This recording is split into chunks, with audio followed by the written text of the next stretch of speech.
అందరికీ నమస్తే అండి. ఆంధ్రప్రదేశ్లో సెప్టెంబర్ 1న పెన్షన్ పంపిణీ రద్దు చేయడం జరిగినది. ఇది అందరికీ కాదు, కొందరికి మాత్రమే. ఎవరైతే బోగస్ పెన్షన్ పొందుతున్నట్లు ఉన్నారో అటువంటి వారికి మాత్రమే ఈ సెప్టెంబర్ 1న పెన్షన్ల పంపిణీ రద్దు చేయడం జరిగినది.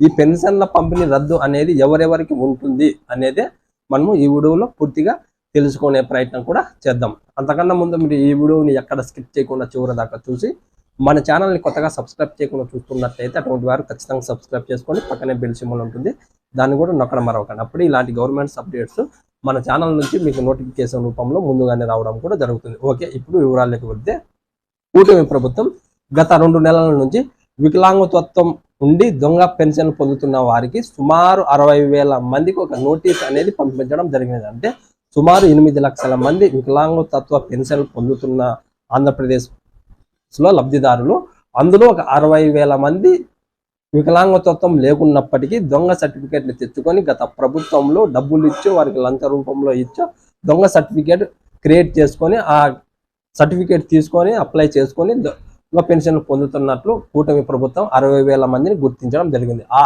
60,000 మందికి కూడా ఈ కూటమి ప్రభుత్వం, ఇప్పుడు ఉన్నటువంటి ప్రస్తుత కూటమి ప్రభుత్వం నోటీసులు అనేది ఇవ్వడం జరిగినది. ఆ నోటీసులలో వచ్చేసి మీరు మాకి దొంగ పెన్షన్లు పొందుతున్నట్లు మాకు ఒక నిర్ధారణ అనేది మేము క్లియర్ చేసుకున్నాము. మీరు కరెక్ట్ వికలాంగత్వం ఉన్నట్లయితే మీరు మరీ ఒకసారి వైకల్య నిర్ధారణ మాకు కరెక్టే అని నిరూపించి ఆ సర్టిఫికేట్ తీసుకొని వస్తే మరి మీకు కంటిన్యూగా యథావిధిగా ఈ పెన్షన్ అనేది మీకు పంపిణీ చేస్తామని కూడా ఆ కూటమి ప్రభుత్వం విడుదల చేసినటువంటి ఆ నోటీస్ రూపంలో ఉండడం జరిగింది. ఇప్పుడు ఎవరైతే 60,000 మంది ఉన్నారో ఈ దొంగ పెన్షన్లు పొందుతున్నట్లు ఉన్నారో అటువంటి వారు ఖచ్చితంగా ఈ వైకల్య నిర్ధారణ అనేది క్లియర్ చేసుకోవాల్సి ఉంటుంది. అంటే మేము కరెక్ట్గా వికలాంగుల తత్వమే అని వారు ఒక సర్టిఫికేట్ మళ్ళీ తెచ్చుకొని ఆ సర్టిఫికేట్ తెచ్చుకొని అప్లై చేసుకుంటేనే తప్ప వారికి ఈ పెన్షన్ అనేది వచ్చే అవకాశం ఉంటుంది. ఒకవేళ వీరు కరెక్ట్గా ఆ వికలాంగతత్వం లేకపోయినా దొంగ సర్టిఫికేట్ రూపంలో పెన్షన్ పొందుతున్నట్లయితే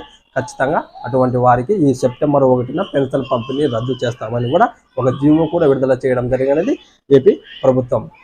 ఇప్పుడు ఎవరైతే ఆ 60,000 మంది ఉన్నారో 8 లక్షల మంది, మొత్తం 8 లక్షల మంది వికలాంగుల పెన్షన్ పొందుతున్నప్పటికీ 60,000 మందికి మాత్రమే ఈ నోటీసులు అనేది పంపించడం జరిగినది. ఆ 60,000 మందికే ఇప్పుడు సెప్టెంబర్ 1న పెన్షన్ పంపిణీ రద్దు అనేది ఉండడం కూడా జరుగుతుంది. ఓకే, ఇలాంటి గవర్నమెంట్స్ అప్డేట్స్ మీరు మన ఛానల్ నుంచి పొందాలంటే ఖచ్చితంగా సబ్స్క్రైబ్ చేసుకోవాలా. పక్కనే బెల్ సింబల్ ఉంటుంది, దాన్ని కూడా నొక్కడం కూడా మరవకండి. మీరు ఇచ్చే ఇన్ఫర్మేషన్ మీకు నచ్చినట్లయితే ఒక లైక్ కొట్టి ఈ వీడియోని మీ ఫ్రెండ్స్, బంధువులు, అలాగే పెన్షన్దారులకు కూడా ఖచ్చితంగా ఈ వీడియోని ఒకసారి షేర్ చేయండి. వారు కూడా ఈ ఇన్ఫర్మేషన్ తెలుసుకున్నట్లు కూడా ఉంటుంది. కాబట్టి థ్యాంక్ యూ.